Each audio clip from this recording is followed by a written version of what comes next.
So ayan guys, dito tayo ngayon sa pinakamatandang church sa Nueva Vizcaya. Yan, sa Dupax del Sur. Bali dyan yung munisipyo ng Dupax del Sur.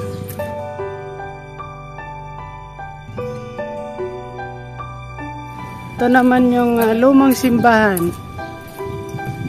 Okay, so may misa ngayon. So Sunday. Yan yung munisipyo ng Dupax del Sur. Yung mga bata. Yan. Sa pinakalumang simbahan sa Nueva Vizcaya.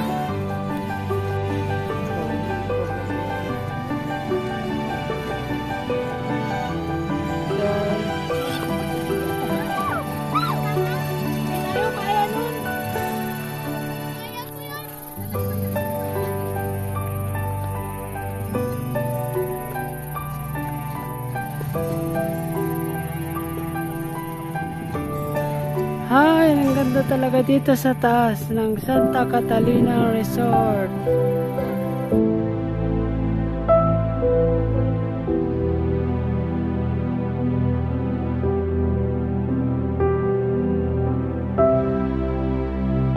Oh, so nandun yung munisipyo. Doon yung kulay asul doon.